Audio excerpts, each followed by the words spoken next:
So to give Matt a background, I'm probably going to do him a disservice here, so please correct me here. But Matt's been in recruiting over 25 years. That's I don't want 30? to talk about that, man. A while. A while. Yeah, Right? yeah, over 25 years. Yeah. And has worked for every type of recruiting company, or not recruiting, every type of major company you can imagine. Reardon Commerce, Google, Cisco, Symantec, right? And then Instacart, yes, absolutely. And everything from individual contributor up to VP of talent, head of talent, right? And then took those skill sets and built a huge company called RocketPower, right? Which focuses on recruitment process outsourcing mainly. Bunch of things, but yeah. But now a lot more than that, right? And I feel like I'm not saying enough, so I'm going to let you continue that introduction, if you will. Yeah, I'm old, so I've been recruiting a long time. And I have had the privilege of doing a lot of different things. Started out in recruiting essentially as the office gopher. I was at the front desk at an exec search firm. I was getting people's coffee and their dry cleaning and getting yelled at back in the days. If you've seen some of those shows back in the boiler room type environments, that was it. And so started out there and have done a lot of different things. I've had the opportunity to do a lot of different things, been pretty fortunate. And it's all led to building RocketPower. Learned a lot, and when I say learned a lot, anytime you learn something, you fail along the way. And so I've had a lot of opportunity to fail and learn. And that has gone into what's kind of helped build RocketPower now, where I started in October 16. We are 400 employees on 6 continents, and going to be about 800 employees by the end of this year. Wow, incredible growth. So alluding to that, tell us about some of your early years in recruiting. Can I ask when you started in recruiting? Looking around, some of you guys might not have been born. 97 is when I started recruiting. Absolutely, Yeah. amazing. What were some of those days like? Because LinkedIn wasn't around. Probably a phone book, I imagine, right? And then you had to figure out org charts, probably by scratch, I would guess. What was that like? Yeah, there's things called book of lists that you. When I started actually not just answering phones and getting people's coffee and was trying to do the work of a researcher. There's this thing called a book of lists that we had back then.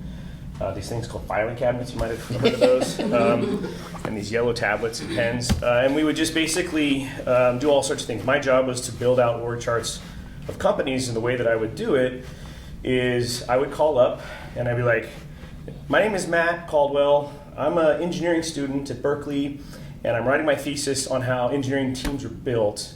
And so I'd love to talk to your head of engineering to ask them questions. Because back then you just called the front desk. And they would be like, sure, no problem, sir, I'll connect you. And then you talk to the person and you ask a bunch of questions. And so how do you have your team built? And like, who are the people that report to you? And how is that? And why is that? And you ask a lot of questions. All you're trying to do is get like structures and titles. So you got this person's title, you got their name, and you're trying to get titles underneath them, and then you just do the same thing and call all those titles. The next thing you know, you've made like 40 phone calls and you have an engineering department org chart for this company. And then you figure out who are the people that you need to either call to like discuss potential opportunities with or potentially try and sell to. And that was my job as a researcher. It was just all day long, making phone calls, just building out org charts. Essentially lying. I was gonna say, did you really working on your thesis? Huh? Were you really working on your thesis or no? No. Not at all.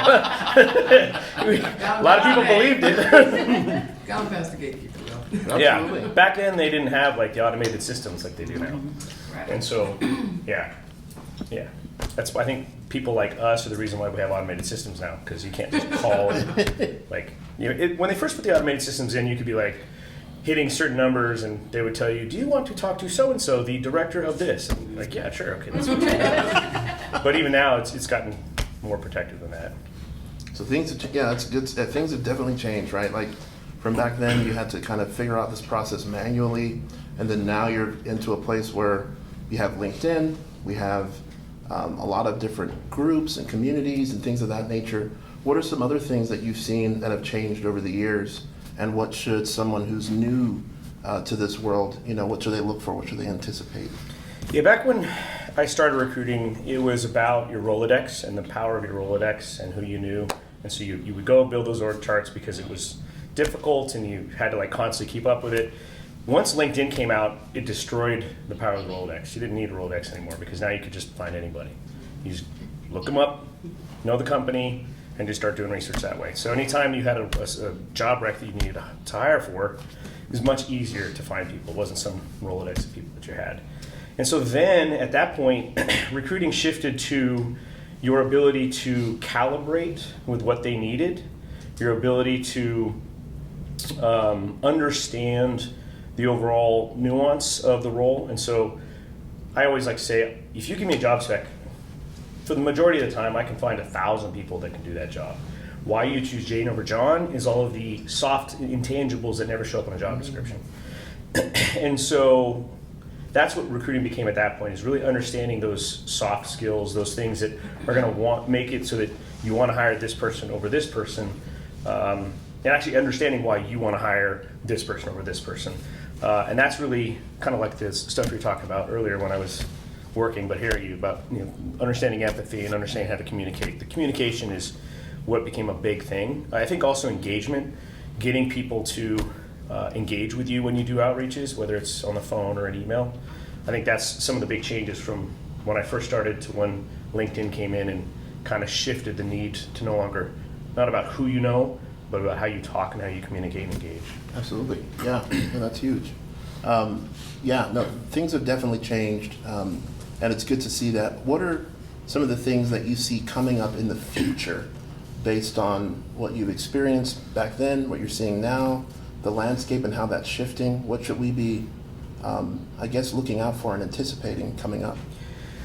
There's a lot. Recruiting has become much more data-driven, and so you got to be somebody who's okay with data and metrics, because data and metrics can tell you a lot. And if you embrace it, you can use the data and metrics as your friend and as your tool to counteract bias and stupidity amongst the hiring managers and the people you're dealing with. You get people that will, it's always the recruiter's fault. It's always the recruiter's fault. It's never their fault. But if you have data and you're tracking data right, you can be like, well, actually, I sent you this person on the 2nd of January, and here we are February 10th, and you haven't given me feedback on them. Is that my fault, or is that your fault? I've called 17 times and sent you 43 emails asking for feedback, and you haven't gotten back to me. Is that my fault, or is that your fault? And so data can help. Sounds like you can empathize. Yeah. So data can help you in a lot of ways. It can help you potentially in that situation decide, this is not a manager I want to work with anymore, because they're just never going to respond. It could also help you be able to defend yourself when the manager's trying to blame you. It could also help you assess whether or not you've got the right candidates. If you're presenting people and you like them, they make it to the first person that they talk to at that company and they like them, but they never make it beyond that, you can also then realize, all right, well, there's some misalignment internally, and what can I do to help align those groups so that I don't keep sending something, like if this person's looking for a blue balloon, but the people after them are looking for a red balloon, keep providing blue balloons is never going to work. It's going to stop there. And so there's a lot of things that data can help with that. I think with AI, recruiting is going to also change. Our outreaches are going to become much more automated. And so when you start thinking about outreaches and scheduling and a lot of that type of work, that top of funnel work is going to get automated. And so what it will require is recruiters to become much better at project management, much better at communication, much better at driving results. So those communication skills you were talking about many times are going to be extremely important. Knowing how to keep the trains going on time, and making sure that you're managing multiple projects and multiple hires and multiple searches at one time, and knowing how to keep the different people working. It's much more of a project management role at that point when top of funnel work is handled by computers and AI. It's also going to get harder with Web3. Web3 is going to make it so it's a lot harder for us to be able to see and find someone that looks good on paper. Web3 is all about me having control over my presence on the internet. And we all know engineers, they call themselves, code monkeys, Jedis, ninjas. They call them all these things on purpose to avoid us. They're doing it to keep us from finding them, right? And good recruiters can find ways around that, but they're going to start putting themselves in situations where it's going to be harder and harder. And so we're going to have to learn how to adapt to the new technologies. And that means potentially an end to LinkedIn, which I don't know if that's a good thing or a bad thing, but it means finding different ways to find people than just LinkedIn. So it's going to be interesting over the next 5 to 10 years with kind of the progression of AI, machine learning, and Web3. I think that's a good point. Yeah, things are changing in that way where people are getting more control, even just with privacy, right? We see that as well. Apple's whole thing on not showing any email analytics, right? You guys remember hearing about that, right? It's just, things are changing to where it's more consumer focused than it ever has been. Let's talk a little bit about client engagements and trying to avoid this question sounding cryptic. But how would you, when there's a new client, how would you approach that engagement, right? To service them the best and really help them get the best out of what they should be expecting and make sure that the expectations are level set. Yeah, I've been on both sides. I started my career on the recruiter side, looking to work with clients. And I spent a lot of my career now on the other side, working with agencies and working with outside firms. And I've seen the ones that do it well, and I've seen the ones that don't do it well. And I think the things that I see in the ones that do it well is it's a true partnership. They ask a lot of questions. They really try to understand not just the basics of the spec, but what's going on in the organization as to why this role is open. What's the strategy of the organization going forward? How does this role impact their ability to execute on that strategy? What's the cost of not hiring this person? What are the internal cultural nuances of this company? They're going to be something that we have to figure out because we're that first filter to make sure that we've got the right cultural alignment there. There's a lot. There's a lot that is really about just understanding from a partnership level what the company wants. And then I think it's very important to get commitment early. The work we do, we don't do any contingent work, we do all retained work. But when I was doing contingent work, the reason why we do retained work is if they write me a check, that's a commitment. And I know that I've got their attention, they're going to put time into it because they've written me a check. You can accomplish that in other ways with contingent.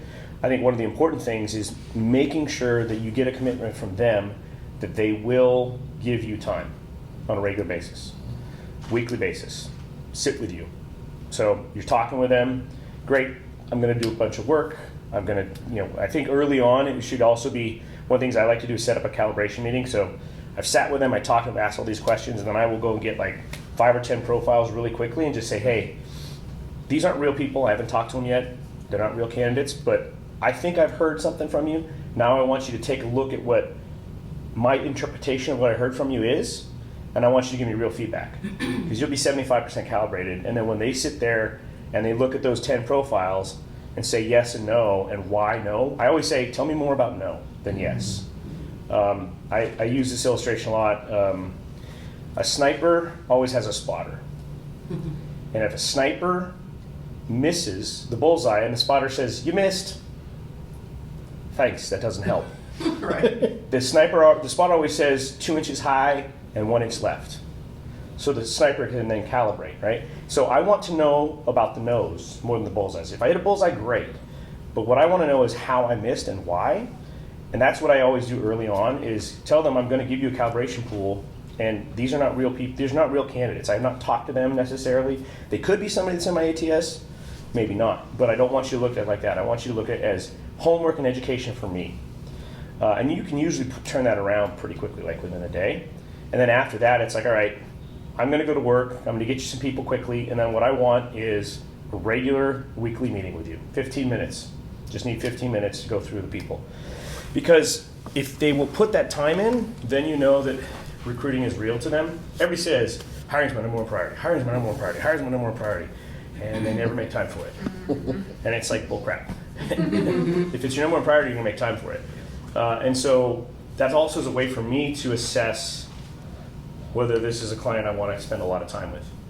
Because if they're not putting the time into it and they're not willing to put the time into it, then I'm gonna be chasing, what is it, the white Waterfalls whale? or Yeah, something? yeah, waterfalls. You're aging. I'm surprised How long you're ago old was enough to know that That's song. 25 years ago? Yeah. Were you like in elementary then? Wow. No, that's very insightful. Tell me about how you view speed. I loved how you talked about giving them some examples initially, just ensure that there's efficiency there. Why is speed so important? How do you view that with a client engagement? Speed's important for a couple different reasons. When they're working with contingent firms, you're not the only contingent firm they're working with. They're working with multiple. That's why they work with contingent firms as opposed to retained firms. When they work with a retained firm, they usually only work with one. And so speed is important. Speed and quality is important because you want to get there and get their attention before they've got a bunch of other candidates in the way. And the business we do, we go into companies and we will do an assessment of their firms that they work with, their contingent firms they work with, and we'll look at, all right, of these firms that they're working with, which ones actually give you quality and which ones give you quality quick.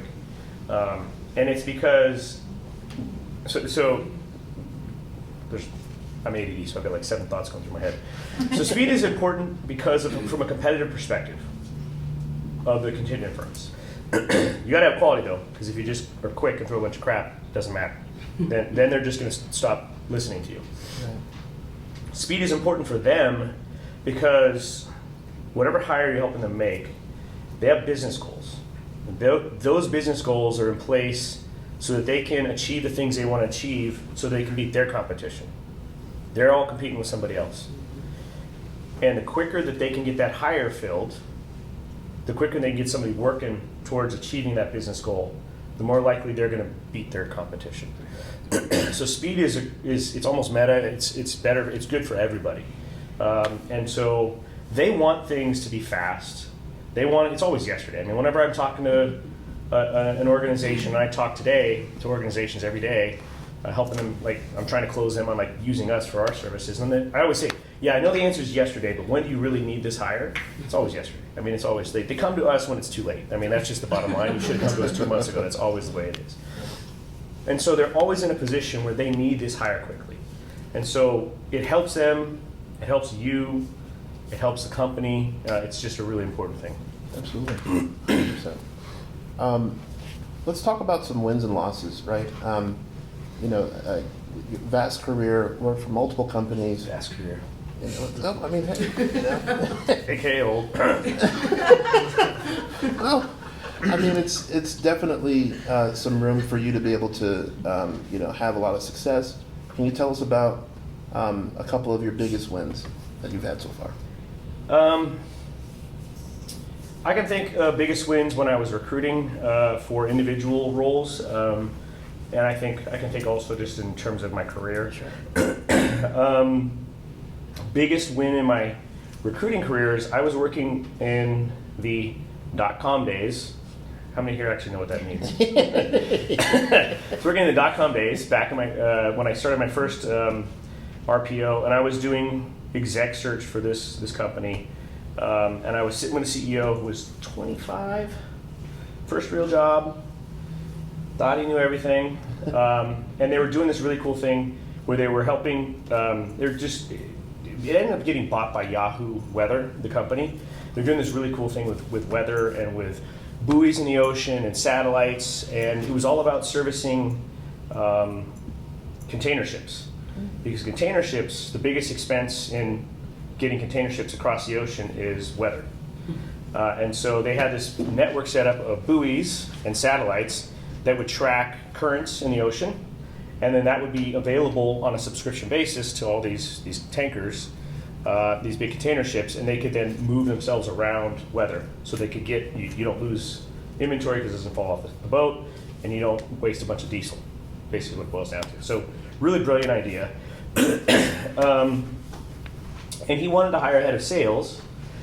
And he told me, Matt, I want a head of sales who graduated from one of the naval academies, went to work on a ship as, a lowly junior person on the ship, made it up to being a captain of one of these giant container ships, then wanted to switch careers and get into sales, and is now a VP of sales. Got tired of both. And I want, well, yeah, and I want, and he didn't say this this way, but he basically says, I don't want them to be much older than me, is what he said. And I'm like, you graduate one of those naval academies at 22, you get on a ship at 23, you make it to captain by 35 or 40, then you want them to spend 10 years in sales after that, and you want them to be a little older than you? Yeah, it's not going to happen.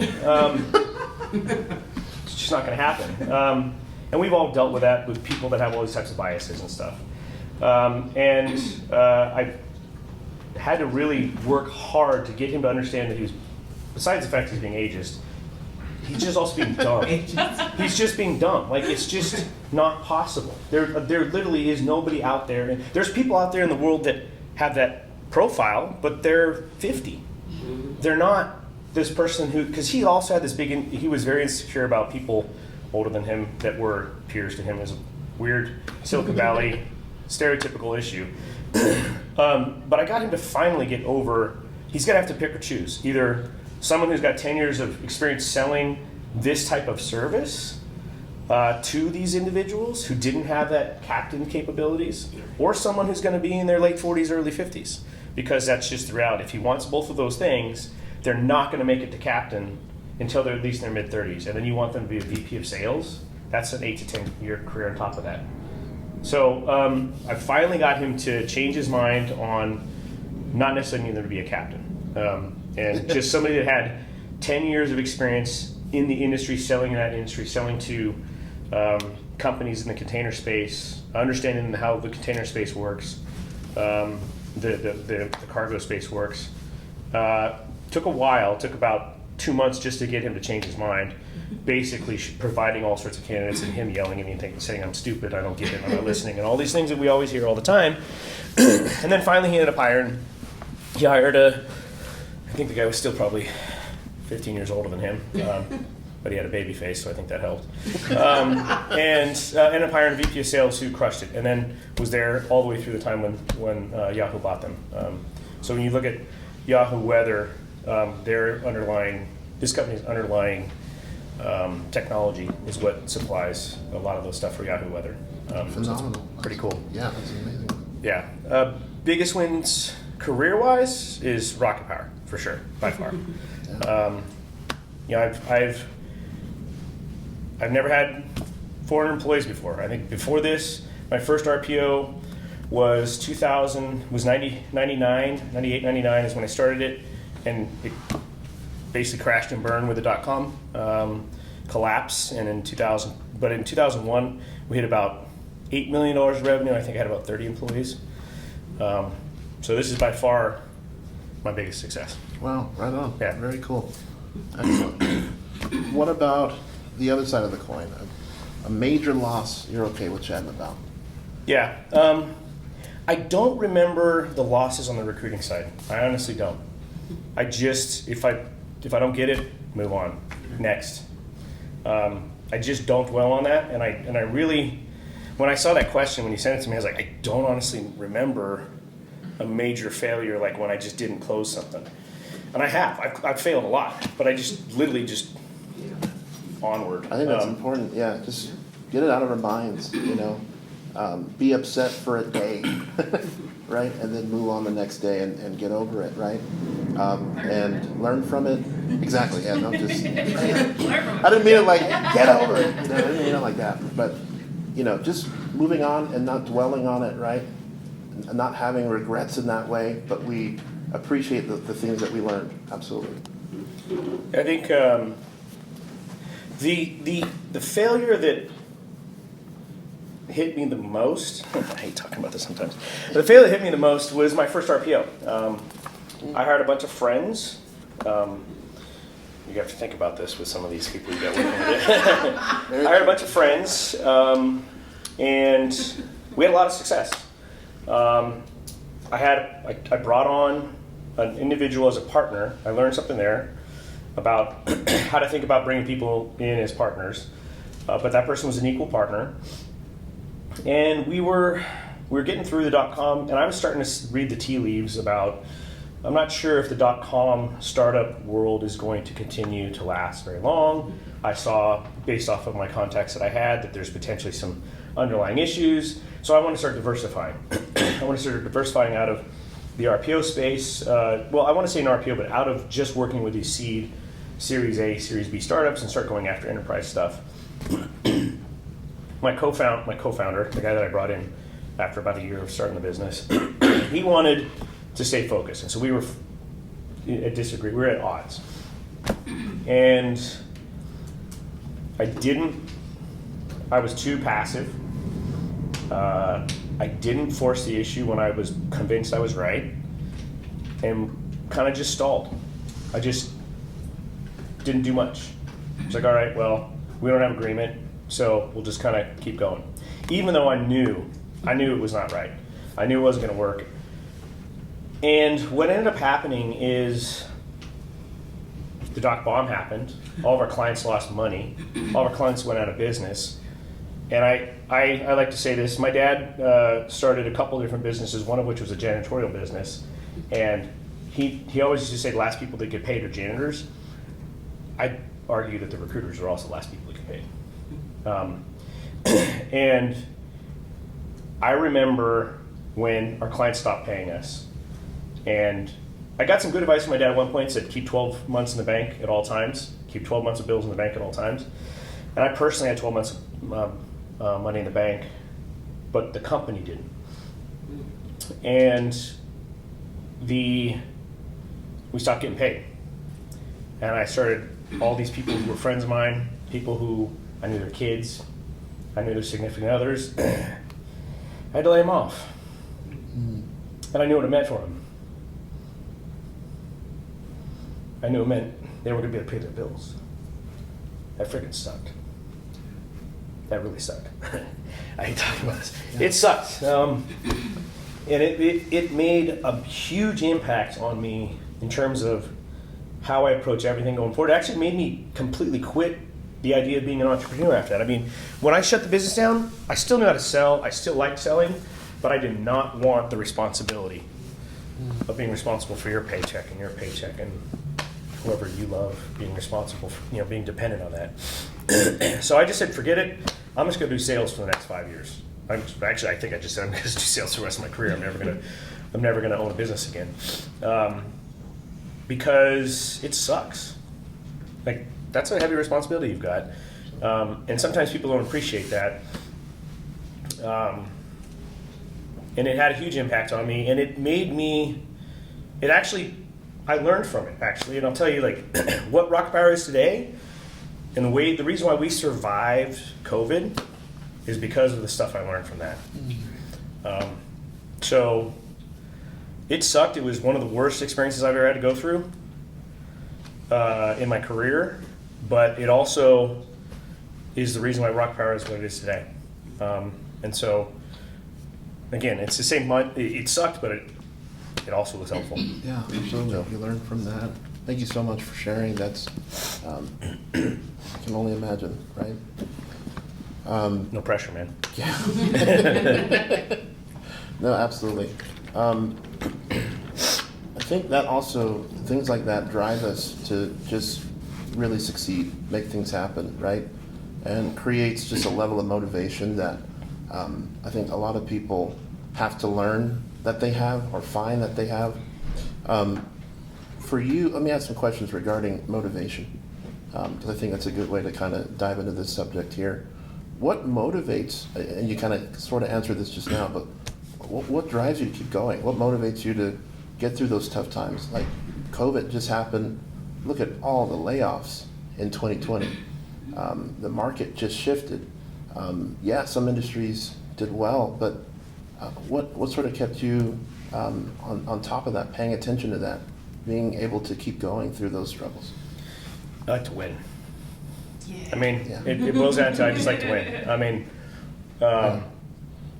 anybody that's played basketball with me knows I like to win. Oh yeah. I'm heavily, anybody that knows me, I'm probably one of the most competitive people that they know. Your brother and me are about the same. So I just, come hell or high water, I want to win. And it's not about, it is really more about myself. Like I really honestly don't care who I beat. I just don't want, I want to be out in front. I really don't care who's competing against me. It's not about, it's really more about me than it is them. And it's really more about, I just know what I can do and I know what I'm capable of, and I don't want anything to stop me from that. And so there's a great picture that I sent around to our team at one point of the guy who was talking a lot of trash to Phelps, Michael Phelps. I think it was Michael Phelps' last Olympics. He was talking all this trash about how he's going to beat him. And he was leading through one of these races, and then Phelps turned on the last leg. And there's this picture where they're maybe about 15 feet from the wall, and Phelps is like this, just staring at the wall, and the other guy's looking at Phelps. That's why I lost. He cares about the other person. Phelps didn't care about anybody else. And I think that people that succeed, they know what they can do. They don't care about failing because failing happens, and they don't let it slow them down. And they just go for it. I don't. People say what my motivation is. I want to win, but it's also just my own internal drive. Yeah. I know what I want to do, and I know what I can do, and I just do it. Absolutely. Blinders, right? I think, not listening to the negativity or the positivity, I think, as well, right? Just staying focused on what you have going on and not looking or going left or right or losing focus as to... There's also another great thing with COVID that we were passing around internally. There's this guy who was a former fighter pilot for the U.S. He became this like business coach, and he was talking about this video. He released this thing at the beginning of COVID. Several things he said in there. He talked about not being a snow day and all those other things, which is great. A bunch of really great quotes, and I'll see if I can find it and send it to you. Yeah. But one of the things he talked about is in times like that, people are one of three things. They're passengers, they're panickers, or they're pilots. And he said there's passengers like, whatever, I'm along for the ride. There's panickers who are freaking out and trying to do all sorts of crazy things and usually making bad decisions. And there's the pilots who are, I'm going to fly through this crap. And he talked about pilots focus on what's going to kill them in the next 30 seconds. That's it. Focus on what's going to kill them in the next 30 seconds.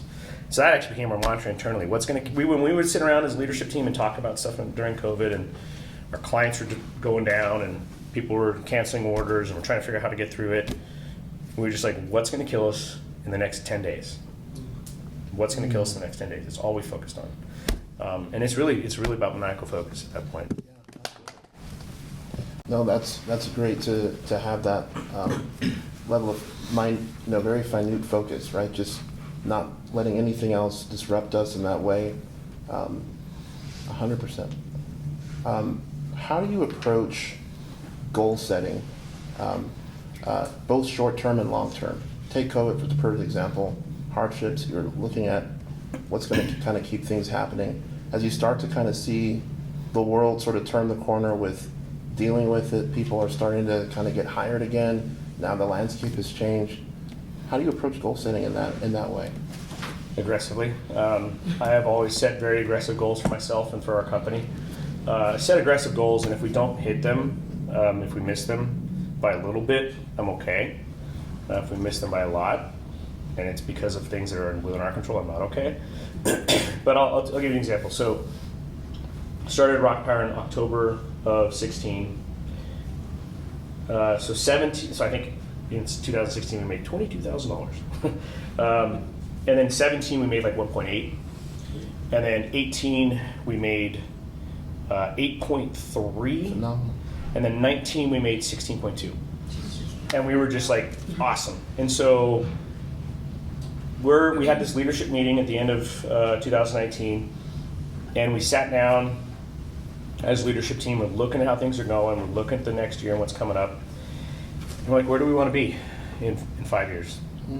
And people like putting these goals out there, and they're saying all these things, and I'm just sitting around. I'm like, I want to be a $100 million business by 2025. And people are like, what? I'm like, let's talk about why we can't do that. People told their reasons why they can't. And I'm like, well, here's why I think we can. I started talking about it, just breaking it down.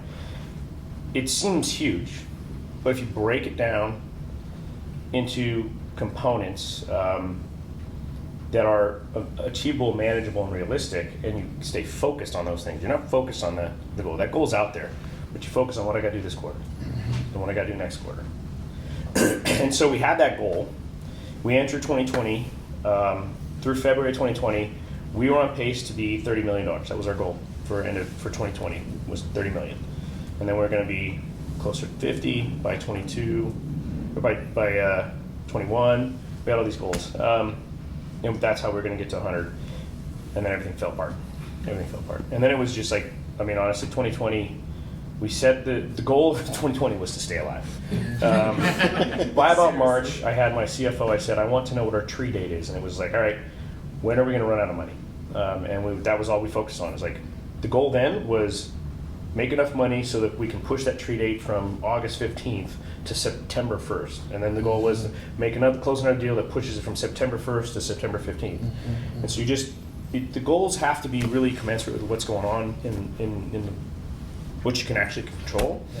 But then, once we started seeing things turn, about August, and it started growing, we're like, all right, what can we do in 2021?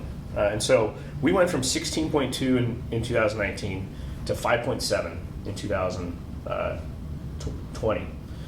We didn't lay off a single employee.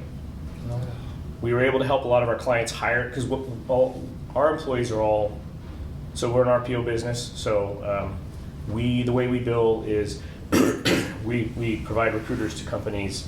They work for us, they do the work, we get paid a monthly fee for every of the work they do on that project. And so they're working internally on behalf of these companies. We let a lot of those companies convert those people for free, which is never something we normally do, but I didn't want to go through what I went through with my first RPO. I did not want people not having a job. I did not want that on my conscience. So we gave those people to those companies. We put a few people on furlough, but we kept paying their benefits. It was all about just surviving. But when things started turning, we were in a really good position because we still had a bunch of employees that we were able to start saying yes to business. And all of a sudden, 2021 happened, the beginning of 2021 starts happening, and we're like, I wonder if we can make it to 25 million. 5x growth in 1 year. People are like, that's crazy, can't do that. I'm like, why not? I asked the same question again, why not? And I just broke it down month by month. Here's what we need to do. Here's what I think I can sell. Here's what we need internally to be able to deliver on that. We ended up 2021, $31 million. Phenomenal. So 6x growth, 600% growth, and 600% growth in employees. We went from 51 employees January 2021 to over 400 employees now. So set super aggressive goals out there. People are like, you're crazy. And I'm like, no, I'm not. I'm crazy, but in a good way. It's possible. And so now our goal is 500 million by 2025.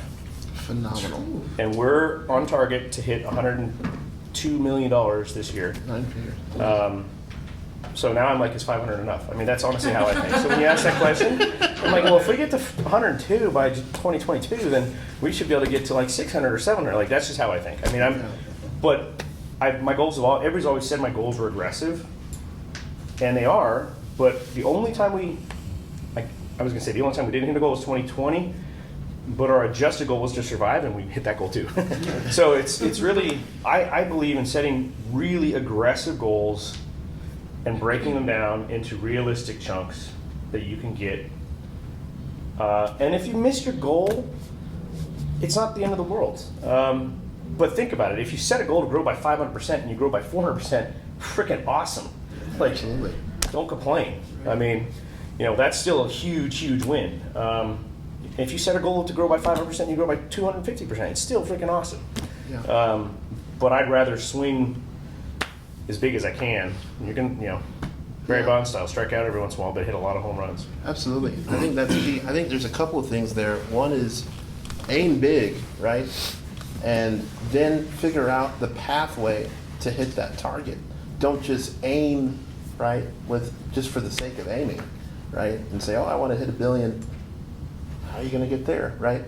It was, here are the different steps we do, and like you said, focus on those small areas every single day. And before you know it, you look up and you're at your target, or you've exceeded your target, right? Same for you guys as well. When you have targets and your own goals, aim big, right? How do you get there? Look at what steps are actually practically taken so that you can hit your own goals, right? I think that's really key, very important. Very cool, absolutely. Let's talk a little bit about leadership. If you're from a place where you're 30,000 feet sort of above the ground, looking at all the different functions, your company has their process in place, right? And you're seeing all these different things happening. How do you, what are some things that you do when it comes to looking at people who are bright sparks, future leaders, folks that are starting to shine bright, do well? What are things that, that you look at in those folks, and then how do you lead them forward so that they hit the goals that they want to hit? Yeah, I think if you ask me some of the other my favorite things about my career, when I think about my career, I can think of faces of people that I have helped get to places and help grow in their career. And so this is actually one of my favorite things to do, is help mentor people. And I don't necessarily have this written out documented process. It's really about identifying people that have capabilities, have strengths, and have potential, and figure out what that potential is, and then giving them little opportunities to work on that potential. And then if they start doing well on that, give them a little bit more, give them a little bit more. I give them those opportunities before I give them promotions. I give them those opportunities before I give them raises. I give them those opportunities because if they fail, they're not failing at their new job. They're not failing with this weight, I just got this raise, and now I'm not living up to this compensation that I've been given. And if they fail, they're much more comfortable at trying again. So a lot of times when people get promoted or get raises, and then they fail, it creates this emotional guilt, and I'm a failure. If you're failing at something that somebody's like, hey, can you just work on this for me? It's not the same impact. So I purposely do that. I can think of this. There's this woman I can think of when I was at Reardon Commerce. We were building our team, and do you remember Live 105?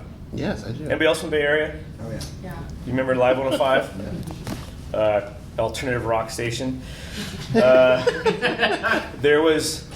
used to listen to it late at night when I was driving home because I work long hours, and there was this late night DJ, and they had this girl that worked their gopher, and her name was Jess Cummings. So as you know, that the name got abused a lot, and that's why I remembered it. And we were looking for a recruiting coordinator. Someone had zero experience but had intellect, had all of these things that we were looking for: curiosity, intellect, high potential, drive. And somebody's put this recruiting coordinator resume in front of me. I'm like, is this the same girl that I know from Live 105 all the time? Sure enough, it was her. And she was in school to be, a marketing degree or something like that. And all I knew was all the abuse that they gave her on the radio. You didn't really hear her talk. You didn't know if she was smart or not. They made it sound like she was stupid. They just totally objectified her on the radio. She comes in. She is extremely, right off the bat, I'm like, this person has got tons of potential. She's a former athlete. She was a professional. She was a college water polo player. She's extremely articulate, extremely competitive, extremely driven, very curious, humble, all those things. And I'm like, there's something special. We gotta try and get this girl hired. So we hired her. She was a recruiting coordinator. So she was basically our gopher for our team, just doing a lot of the stuff that we don't have time to do as recruiters. But I saw potential in her. And so within 3 months, I'm like, hey, do you want to try sourcing? And she's like, sure. And so I sent her to, there's a guy named Shally that does a lot of training on sourcing. There's a couple other people out there pretty well known. We just hired one of them, by the way, that works for us now. That does a lot of training on sourcing. And I put her through that training. And I said, all right, I'm gonna give you one role to work on the side, just a junior role. I want you to try sourcing. Long story short, she crushed everything I gave her. She got promoted to being a sourcer, then she got promoted to being a recruiter. She's now a global head of recruiting for a 10,000 person company. Phenomenal. I mean, I love that. Yeah. I love that. So for me, when I find people that have potential, it's about what potential do they have, what are the things that they potentially can do. I have people that have been recruiting coordinators, and it's clear they're never going to be a recruiter. They just don't have that, but they've got the analytical mind that they could be great in operations. They could be great in data. They could be great in programs. And I've helped, there's another person that I hired out of Target, brought her in as a programs coordinator when we were at Instacart, and she now runs all recruiting programs for Amazon. So like, you find people that have certain skills and you give them the jobs that they're gonna be good at, not that they're not gonna be good at, and usually it works out. I mean, not always, but it's really just, identifying those people and giving them little bits here and there. So I don't have like a formula, it's just, Yeah. Yeah, No, I don't know. absolutely. Well, you enable, right? You enable them to It's- find yeah. that success. giving them the opportunities. Yeah, absolutely. And then them seeing that potential and then being able to do it, I think is key as well. Right, very good.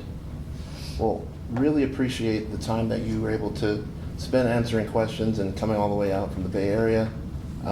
Let's open up this section to questions that people might have, that you have. Please, Stephanie. Yeah, I'm curious. I appreciate you sharing your story about and seeing you get emotional and how important it was for you, your first company. I'm curious. You said, I'm never going to start a company again, and now I'm like, well, you did. So This is my second time since then I started I'm coming curious in. what got you back into it and how you were feeling about it, or what made you go back. It's just I think it's my nature. My father started several businesses. I kind of grew up in this entrepreneurial mindset. I also don't like having bosses. Although the reality is every single one of my clients is a boss. And actually, honestly, you can probably attest to this. When you become a leader, everybody else is, like, a good leader is a servant leader. Absolutely. And so, like, Yeah. I'm like, you all are his boss in some ways. But I like having control over direction. And I feel like when I did those things and I was doing that work selling, and I had some great success. I mean, I opened up I closed some huge whales of deals, but it just didn't scratch the itch I had about having the ability to build something and control my own destiny, and just putting it's just I like to build, and so I think that is just part of who I am, because what I ended up doing is I worked for that one company selling for about 4 years and started my own small RPO.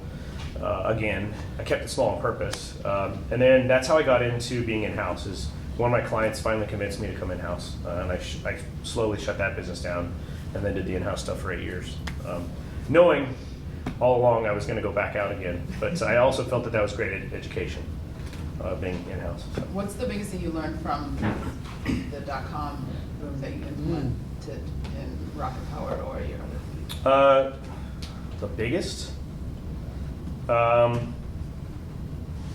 That's hard. There's a lot. Or I mean, like, you got through COVID, right? So I guess, like, what did you learn that you felt confident going through that crisis again? Yeah, I mean, I'm in the same house I've been in since 2001. When my company was making $16 million, I wasn't out buying houses and boats. I was putting it back in the company. I was reinvesting it back in the company. Just constantly reinvested back in the company. And so we had a lot of money in reserves. I also, having gone through that, spotted certain things earlier. So I went through 2001 dot bomb in 2008. 2001, I had no freaking clue what was going on. I was 25 years old. I was just like, I was a panicker. I was just like, I don't know what's going on. Like, peace out. Give me a parachute, I'm jumping out this plane. And 2008, I saw what was going on, but I didn't have the situation from a business perspective to be able to really do a whole lot. 2020, I was like, I've been down this road before, and I know what's coming. And so we started making decisions early. Decisions around having hard conversations with some of the employees we wanted to preserve. Say, look, you're important. This is going to be a disaster for 6 to 12 months. We got to figure out a way to keep the company alive and afloat. We want you here as part of this, but we're going to have to figure out how to cut your comp, cut back on costs. We got rid of offices. We had offices in San Francisco and Stockton and LA and Austin and New York. Got rid of all those offices right away. They were all WeWork, so it was pretty easy to walk away. We got super focused on just taking in any deals we could. Like I think I remember with the .com stuff, I was like, no, I'm not taking that pay rate. They should pay us more. Like we're worth more than that. Bull crap. Like in those type of times, you take what they pay you. And so we were taking projects where we were getting paid less than what it cost to deliver on the work, but it's better than not making any money. And I think I also diversified a lot. We were a global company already, and so I was able to go get business at our competitor. I know for a fact I put a friend of mine out of business. He sold, so he made some money. But the reason why he sold is because he couldn't keep up, because his people and the way he had everything built out cost him 30% more than us, because we had a globally distributed team with people that cost less. We're making a crap ton of money in the countries they're in, but a lot less than what people here in the U.S. made. And so we were also able to compete. So we were fortunate. I mean, had I not diversified early, that would have been a big hit. So there's definitely some luck too, but it was also like making very aggressive decisions early, which I did not do the first time. I was definitely frozen and then just like peace out on the first time. What other questions? So through COVID, and you talked about Web3, which is definitely like where we're going. Or some of the new accounts that you brought in, like from Web3, and how are you training your like staff, if that's the way that you go to get clients in Web3, about what actually Web3 really is? Yeah, we have a bunch of companies doing NFT stuff. Like we signed up a client last week that's doing NFT work with music. And so like you can buy NFTs for songs or for albums or for bands. There's some DAOs that we actually, I'm part of a couple DAOs. One is a basketball DAO. And there's a bunch of really bad basketball players in it, but they have a lot of money, so they can be in it. But we're doing some stuff with DAOs. We're doing a lot of stuff with crypto. One of our clients we signed up, he's changed his name a couple times. I think it's called Bosonic. That's like the new name. We've been working with them since actually before 2020 on crypto stuff. They do have a crypto exchange. So we probably right now, of our 55 or 60 clients, we probably have between blockchain. So Anyscale is a blockchain company. Between blockchain, the Web3 focus. So there's another one called OpenSea. I don't know if you heard of that. They're a startup. They're doing some stuff in the space. OpenSea is the largest NFT platform. Yeah. So Yeah. it's not like just a startup, for sure. Yeah, but when I say startup, they're private. Right. Yeah, they're still privately held. We're helping them build out engineering teams in Latin America and in Eastern Europe. So yeah, fortunately, so one of the things I did is in 2012, I was at a bachelor party in Argentina. 2-week bachelor party in Argentina, and I met a guy. I met a guy who was an American who was living in Argentina. He, I think at the time, only spoke like 6 languages. I think he speaks 9 now. Wow. He just lives in different places. He was a digital nomad back in 2012. He's like one of the first digital nomads. Met him down there. He's an engineer that was running engineering teams for some Fortune 50s and some startups in this place called Florianopolis, Brazil. And he was already like talking crypto back then. And he was talking about what we're doing. He was talking about the fact that I'm basically tied in with about 100 VCs. and like the future. He was telling me back then of all this stuff. And I'm like, yeah, whatever, came in. He sounded a little, whatever. He was right. He just sounded a little out there. And so when I started RocketPower, about 6 months after I started RocketPower, I called him up. I'm like, man, we stayed in touch since the bachelor party days. And I was like, there's this thing I'm doing where I need help building out engineering teams for our customers. And it's going to be a different type of recruiting. And I think it could be interesting. So I hired him as my CTO. And once he became a member of RocketPower, he wouldn't shut up about crypto and Web3. And he's been mining crypto for a long time. And he's one of these guys that is super knowledgeable about it. So he started bringing in people that were not recruiters, but were in the crypto space. We trained how to be recruiters. He was bringing in analysts. We trained them how to be recruiters. And these people are now training our recruiters how to understand how to recruit for these people, and also how to go sell it. For me, the best way that I sell that stuff, I was telling him earlier, I have this policy. It used to be when I started RocketPower, it was 2 venture capitalists a week. I would meet with 2 venture capitalists a week.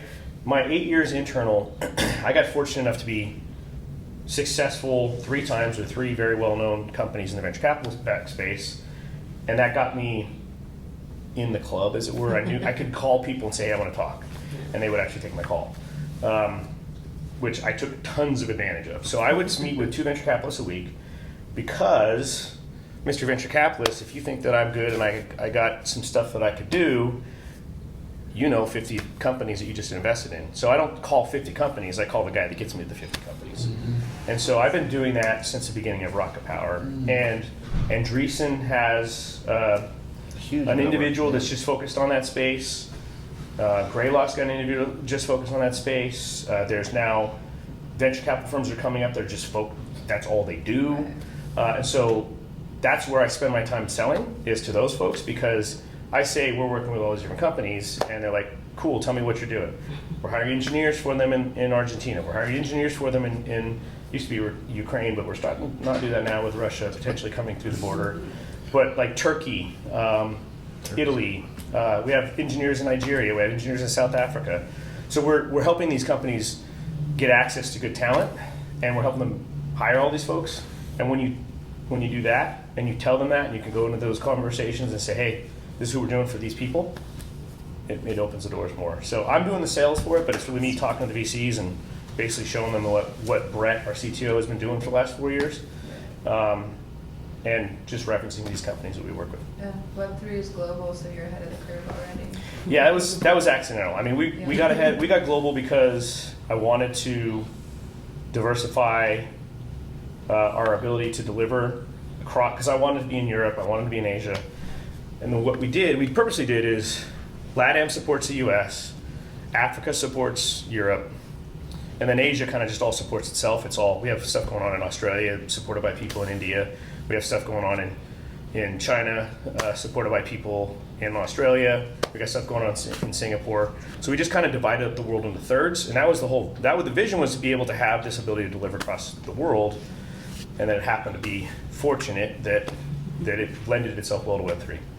So, yeah.